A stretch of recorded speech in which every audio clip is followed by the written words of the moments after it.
What's up, guys? We're back. Ask C. Roy. I've been gone a little while. It's been about a week or so, but haven't forgotten about you guys. Got all my questions right here. Just been a little bit busy, but today we're gonna dive right back in. And today we're gonna try something a little new. I'm gonna try to go a little rapid fire style. Try to get more than one question in. Hopefully, if I do this right, I can get 2 to 3 questions in. So that's what we're gonna go for today.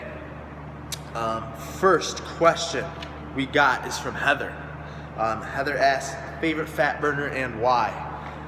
Now, when I read that question, it's very vague. In the context that it's said in it, it's kind of vague. I automatically assumed, the first thing that popped in my head, that maybe you were talking about fat burning supplements. So if that was the case, this video is not going to be any help to you because I don't believe in fat burning supplements.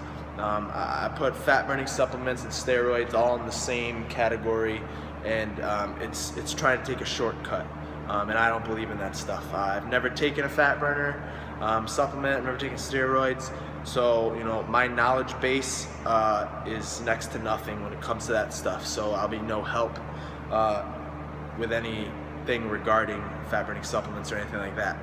So that's what you're looking for. You're gonna have to look somewhere else. What I will give you are my favorite fat burning techniques, things you have to work for, but things that have been proven to work. So first and foremost, when it comes to burning fat, your nutrition has to be on point, period. There's no way around it. So go back to episode number 7 when I had my brother on the show. We talked nutrition, tips, guidelines, things of that nature. Watch that, take notes, start with the things discussed in that video, and you'll be on a great start to burning fat. So outside of that, I don't know if we mentioned in that video, but staying hydrated is huge. Staying hydrated, well hydrated, drinking a lot of clean, clear water is huge for keeping your body efficient. And an efficient body is more efficient at burning fat. So that's big as well. Stay hydrated. Also on the nutrition side of things, this is something that worked for me personally. Something I personally did back when I was all about being lean and being low body fat percentage. And that was going to bed on a 0 carb stomach. So this, like I said, this is something that personally worked for me. So going to bed on a 0 carb stomach, what that means is if I was going to go to bed at 10 p.m., I would cut all carbs out 4 to 5 hours before I went to bed. So starting at 5, 6 p.m., I eat no more carbs the rest of the night. Zero carbs. If there was any sort of doubt that maybe I still had carbs in my system, somewhere in that 4 to 5 hour range, I would throw in a 20 to 30 minute light cardio session just to make sure I burned them all out of my system. And the idea behind that is when you go to bed on a 0 carb stomach, the only fuel source your body has to use while you're sleeping is your body fat. So your body will metabolize that body fat and burn that off for energy while you're sleeping. Very easy way to burn fat because you ain't doing nothing. You're just sleeping. So, even though you might be a little hungry or whatnot, you really don't realize it because you're sleeping. So, like I said, that worked great for me personally. So go ahead and give that a shot. Now, on the training side of things, this one is huge. So when it comes to burning fat, people always get this tunnel vision of just more cardio, more cardio, more cardio. I would say resistance training, some sort of strength training, is probably the most underutilized technique or tool when it comes to burning fat. Because the more lean body mass you have, the more muscle you have on your body, the more calories you will burn, period. No matter what you're doing. It doesn't matter if you're sitting at work all day or if you're busting your ass in the gym. The more muscle you have, the more calories you'll burn doing both of those things. So that's huge. People are, especially ladies, when I say strength training and building muscle, that doesn't mean you have to get big and jacked. You don't have to put on all this muscle to where, you're bulky, as a lot of the women say. That's not what I'm talking about. So just building nice lean mass is going to be huge. Cardio does have its place when it comes to burning fat. There's two main types of cardio. So we've got our slow and steady cardio, which is probably the more common one, most people know. You'll go for a nice brisk walk for 45 to 65 minutes, or even a light jog, all depending on your fitness level. But it's not like a super high heart rate. Your heart shouldn't be pounding through your chest. You should still kind of be able to carry on a conversation with somebody, You should still be sweating, you should still be breathing a little bit heavier than normal, but you should still be able to talk to somebody. You shouldn't be, completely gasping for air, heart pounding out of your chest. So that's your slow and steady stuff. It's great, it's low impact, you can do it any day, anytime, and it's good for recovery. It's good helping build that aerobic base, which is great for muscle recovery and all kinds of things. So that's the slow and steady side of things. The other type of cardio is your high intensity interval training, or AKA HIIT sessions.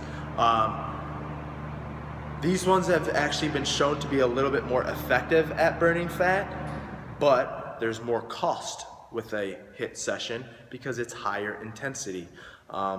So you can't just throw these in whenever you want. So basically, for those of you that don't know, what a HIIT session is it's going to take anywhere from 25 to 35 minutes, the entire session. You're going to get a good warm up in because it is higher intensity, so you can't just go right into it. You need to warm up, and then what you're going to do is you're going to pick some type of activity. It can be sprints, it can be rowing, it can be cycling, whatever it is. And you're going to perform anywhere from like a 15 to 30 second all-out effort as hard as you can, 100%. And then that's immediately followed by a recovery interval, typically around 3 times longer than the working interval itself. So for example, if I'm sprinting 20 seconds all out, then I'm going to immediately follow that up with a 60-second walk, just recovery walk. And then when that walk is over, I'm going to go right back into a 20-second sprint all out, follow that by a 60-second walk, and I'm going to repeat that cycle anywhere for 15, 25 minutes. So like I said, been shown a little bit more effective at metabolizing and burning fat, but it's higher intensity, higher impact. You can't just throw that in whenever you want. Both of them have their place. Both of them should be integrated into your programming. So that is as far as the cardio aspect of it goes. So make sure your nutrition is on point. Stay hydrated. You can try the zero carb, going to bed tactic, and then your cardio sessions, mix in both your slow and steady and your HIIT intervals or HIIT sessions. And then most of all, do not neglect strength training. You can even do your strength training in a circuit fashion. You pick 5 exercises, all different body parts, and you can perform them one right after the other with no rest, and that'll get your heart rate up. So you can almost get an aerobic effect at the same time you're doing your strength training. It's a win-win. So give those all a try. Not everything works the same for everybody. So you have to give it an honest effort. And if it works for you, great. You can keep it in rotation and use it. If it doesn't work for you, then toss it aside. Not everything works great for everybody. So you'll have to give it an honest effort and see how it affects you and your goals and your body. So fat burning techniques, there you go. All right, let's see. We got time for maybe one more. We're gonna go to my man Tim. Tim asked me, what are the healthiest alcoholic drinks for when we cheat on our meals or go out for a night on the town, and which ones are the worst? This is a pretty simple answer here, so we'll throw this in. The worst alcoholic drinks, the worst ones are the ones that are mixed with pop, or the ones that are mixed with like the fruity syrupy drinks, the ones that are high in sugar. Absolutely terrible for you. So, pop itself is poison, alcohol is poison. So when you mix them together and you're drinking both of them, it's a lose-lose, man. So that's terrible. I mean, honestly, yes, it'd be a perfect world. None of us would ever drink alcohol, but that's unrealistic. We have social events, work events, whatever it may be. So my golden rule, you know, when I go out to drink, I stick to the clear alcohols, the clear liquors, and you know, I'll cut it with water. So vodka and water, like that's my go-to, man. That's what I drink, because we all know alcohol dehydrates you.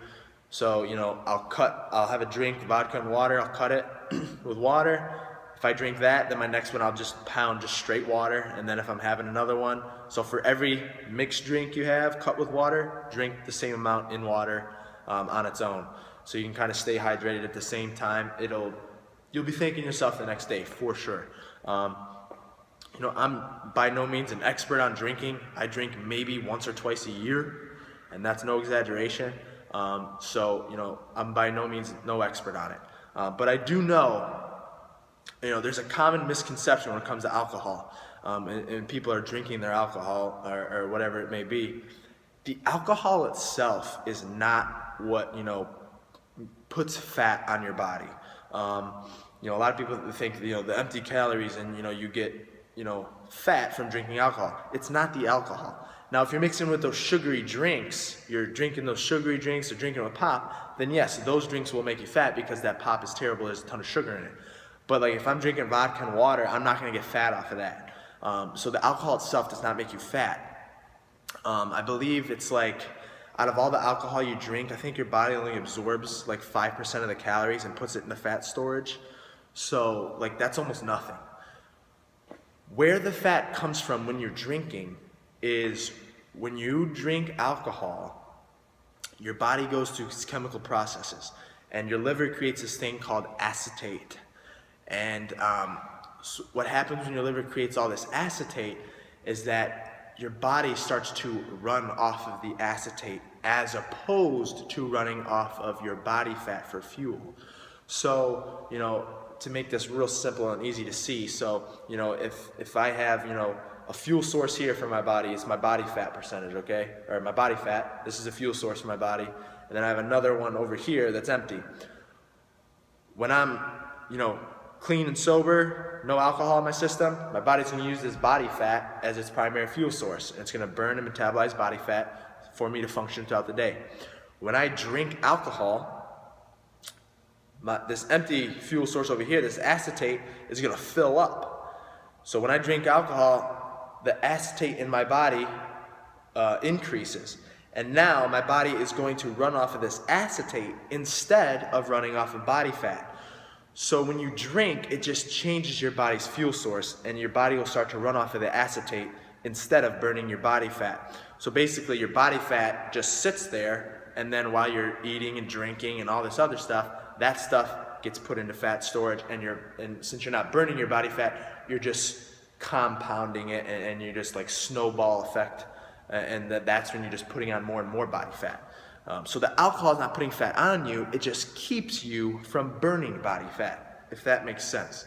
So that's why whenever I drink, man, the first thing I do the next day is I wake up and I'll hit the road for like a 60-minute run. This is coming from a guy that loathes cardio. I hate cardio, I hate running. But if I make the bed, I'm gonna sleep in it, man. That's what you gotta do.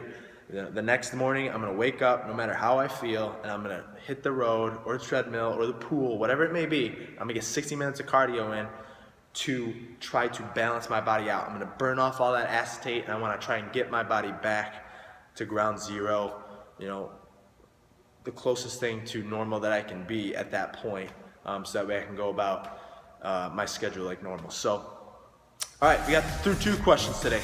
I hope that helps, guys. If you found this video helpful, like it, share it, keep the questions coming. Most of all, subscribe to the channel, especially if you want to be a healthy, jacked, badass mother.